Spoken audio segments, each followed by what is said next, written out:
Selamat pagi saudara-saudara di dalam Tuhan Yesus Kristus. Selamat bergabung kembali dalam Sukacita Pagi. Rasa berani dipicu karena ada dukungan atau juga ketakutan atau mungkin peristiwa yang dinilai besar sehingga memicu keberanian itu timbul. Renungan pagi ini diberi judul Kematian Memicu Keberanian. Diambil dari Markus 15 ayat 43, kisah tentang seorang yang kita kenal namanya Yusuf dari Arimatea. Karena itu Yusuf, orang Arimatea, seorang anggota majelis besar yang terkemuka, yang juga menanti-nantikan kerajaan Allah, memberanikan diri menghadap Pilatus dan meminta mayat Yesus. Sewaktu Yesus orang Nazaret melakukan pelayanannya, ahli Taurat dan orang Farisi punya keingintahuan besar pada ajarannya. Tapi pengajaran-pengajaran yang menelanjangi kebobrokan para pengajar Taurat dan orang-orang Farisi membuat mereka jadi pasang badan, menentang tuh. Darinya ingin tahu, jadi menentang. Lalu mulailah ada kumpulan-kumpulan yang berani merencanakan pembunuhan terhadap nabi baru atau rabi baru itu. Namun seperti yang Yohanes catat, setiap usaha menangkap apalagi membunuh Yesus belum akan terjadi karena waktunya belum tiba.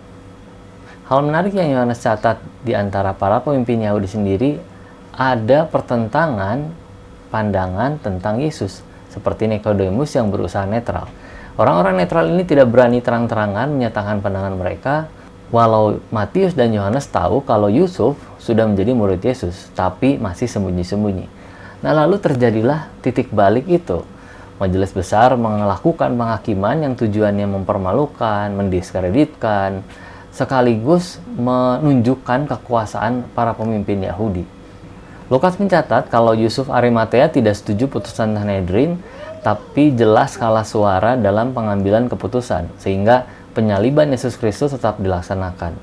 Namun kematian itu justru membangunkan keberaniannya. Meski waktu itu pengikut Yesus diancam hukuman, Yusuf tanpa ragu meminta mayat Tuhan Yesus kepada Pilatus supaya dikubur dengan layak. Dia lalu mengapani dengan kain lenan yang putih bersih. Ini bentuk pemakaman terhormat pada waktu itu. Ditambah lagi, Yusuf membawa tubuh Tuhan Yesus ke dalam kubur miliknya yang baru digali, menambah bentuk penghormatan kepada seseorang yang dianggap penting, sebab hanya anggota keluarga yang dimakamkan dalam gua.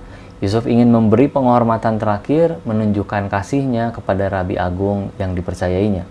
Kita mungkin memandang seperti para rasul waktu dulu, tidak yakin ada orang-orang yang tergugah hatinya oleh kematian Yesus Kristus. Tetapi pengetahuan akan Allah di dunia ini tidak dibatasi oleh keterbatasan kita. Sebab faktanya kematian Yesus Kristus telah membangkitkan keberanian orang-orang yang dulunya bersembunyi. Saudara, mari kita lebih membuka diri kepada cara kerja Allah. Mari mendoakan supaya lebih banyak Yusuf Arimatea masa kini yang berani menyatakan diri untuk menggenapi pekerjaan Tuhan. Mari kita berdoa, saudara. Bapa kami yang di surga, kami bersyukur karena kami kemarin bisa memperingati Jumat Agung. Dan pagi hari ini Tuhan mengingatkan kami kembali bahwa ada orang-orang yang Tuhan kehendaki untuk bertobat. Dan mereka mungkin menjadi orang-orang yang saat ini masih bersembunyi karena ketakutan. Kami menyerahkan supaya mereka boleh menunjukkan iman mereka dan menyatakan kasih Tuhan kepada orang-orang. Sebagaimana Tuhan ingin menunjukkan kasih Tuhan kepada semua orang. Terima kasih Bapa. Dalam nama Tuhan Yesus kami mau berdoa. Amin. Damai sejahtera dari Tuhan Yesus Kristus menyertai.